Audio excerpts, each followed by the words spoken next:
ایک عورت تھی جو حسن و جمال میں اپنی مثال آپ تھی، اور وہ بدکار تھی۔ گھر کا دروازہ کھلا رکھتی تھی اور بن سنور کر چارپائی کے اوپر بیٹھ جاتی،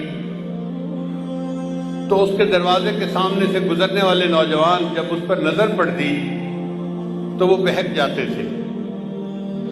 وہ ان سے کچھ رقم لیتی تھی اور ان کو گناہ کا موقع دے دیتی تھی۔ ایک مرتبہ ایک نوجوان بڑا نیک تھا، وہ ادھر سے گزرا، قدرتاً اس کی بھی نظر اس طرف اٹھ گئی، تو اس نے دیکھا کہ اتنی خوبصورت عورت، اس کو بھی شیطان نے بہکایا۔ تو اس نے اس گھر کے جو کام کرنے والی تھی اس سے پوچھا کہ تیری مالکہ مرد کو قریب کیسے آنے دیتی ہے؟ اس نے کہا جناب 1000 دینار لیتی ہے اور پھر اس کو اپنے ساتھ وقت گزارنے کا موقع دیتی ہے۔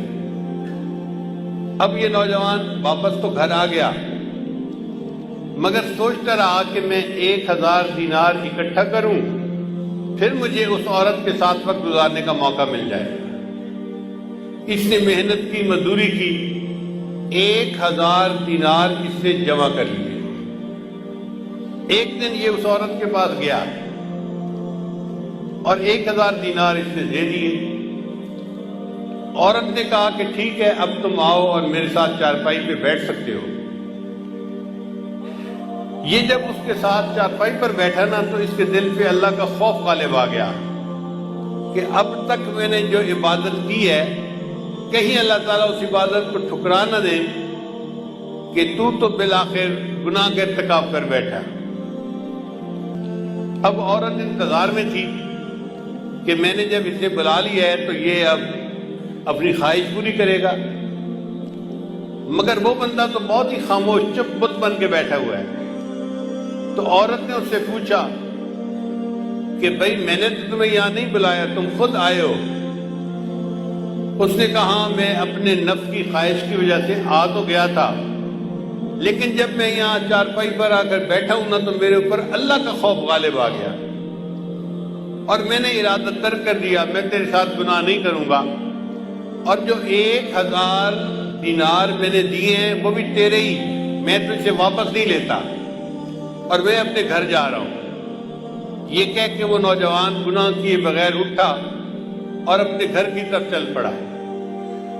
عورت نے اس سے جاتے جاتے پوچھ لیا کہ تم کس گاؤں کے رہنے والے ہو؟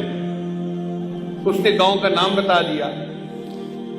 چند دن گزرے تو اس عورت کے دل میں خیال آیا کہ یہ ایسا نوجوان ہے جس نے پہلے کبھی گناہ نہیں کیا، پہلا گناہ کرنا تھا اور اس پر اتنا خوف غالب آ گیا، اور میں تو روز گناہ کرتی ہوں اور میں توبہ نہیں کرتی، تو مجھے بھی اللہ سے ڈرنا چاہیے۔ چنانچہ اس نے نیت کر لی کہ میں بھی آج کے بعد یہ بدکاری والے گناہ کو چھوڑ دیتی ہوں۔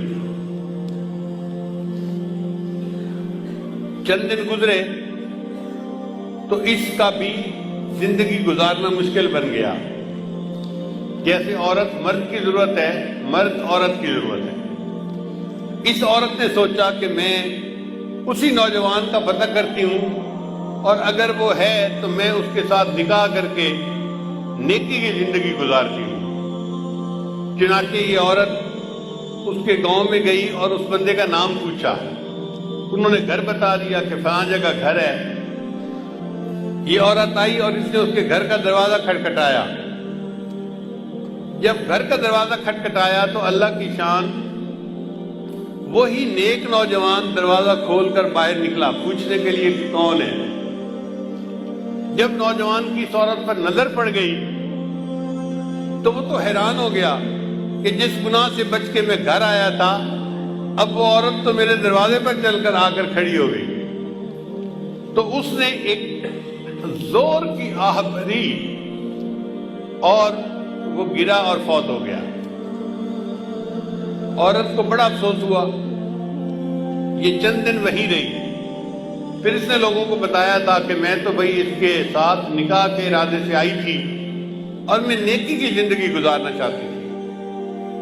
گھر والوں کو اس عورت سے ہمدردی ہوئی تو انہوں نے عورت کو کہا کہ وہ بندہ تو فوت ہو گیا مگر اس کا ایک اور بھائی ہے، ابھی شادی شدہ نہیں ہے، وہ شادی کرنا چاہتا ہے، اگر تم چاہو تو ہم اس کے بھائی سے تمہارا نکاح کر دیتے ہیں۔